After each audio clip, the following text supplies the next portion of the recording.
Nous plaidons pour le dialogue parce que nous pensons que le dialogue, en général, c'est très bon pour la démocratie et pour les citoyens. Mais ce sont les forces politiques au Sénégal qui doivent prendre ce genre de décision. Nous sommes absolument respectueux de la dynamique que puisse s'installer dans le pays et nous espérons que ce soit une dynamique paisible comme cela a été pendant toute la campagne et la journée électorale. C'est vrai que ce n'est pas toujours facile de mettre en balance la responsabilité de la part des journalistes et des médias dans un cadre électoral avec les impératifs d'informer.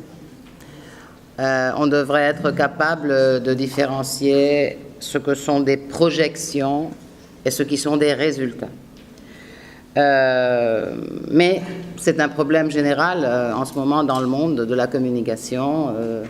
Les fake news et tous les éléments d'information que l'on a à notre disposition. Et c'est absolument dans la responsabilité des professionnels de travailler sérieusement et rigoureusement sur tout cela dans une journée électorale qui est toujours un moment très sensible. Mais il nous semble essentiel aussi ne pas montrer du doigt les journalistes dans un contexte électoral qui est par nature toujours très sensible. Eh bien, nous attendons bien sûr, comme tout le monde, la publication officielle des résultats. Nous avons travaillé ces jours-ci avec le dépouillement des votes et avec la compilation des résultats dans les commissions départementales de recensement. Aujourd'hui, nous travaillons déjà à la commission nationale de recensement. Et puis, nous observerons aussi le contentieux électoral des résultats avant la publication des résultats définitifs par le Conseil constitutionnel. Donc, on suit toute la procédure jusqu'à la fin. Bon, alors, tout d'abord, il faut dire que la proclamation des résultats provisoires relève de la Commission nationale de recensement des votes. Et c'est une question de responsabilité et de respect du code électoral qui ne précise rien à ce sujet. Et donc, c'est une responsabilité partagée par tous les candidats de l'opposition et la majorité. Ce qui est souhaitable, c'est d'attendre le verdict des citoyens et des citoyennes et donc avoir les résultats officiels. Nous appelons tous les candidats ainsi que leur soutien à attendre la publication des résultats par l'instance habilitée et la validation des résultats des élections.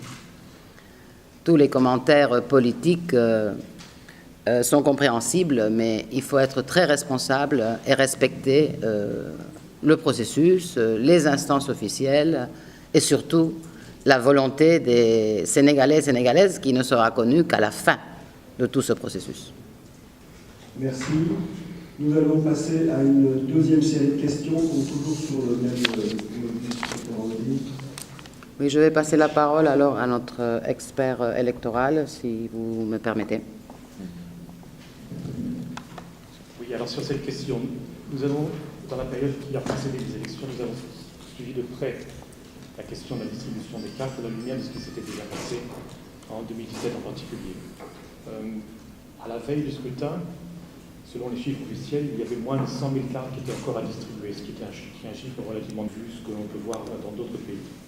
Maintenant, s'agissant particulièrement de ce cas des électeurs détenteurs d'une carte, mais n'ayant pas retrouvé leur nom le jour du scrutin sur les listes d'émargement, des cas ont été relevés effectivement, mais de manière assez sporadique.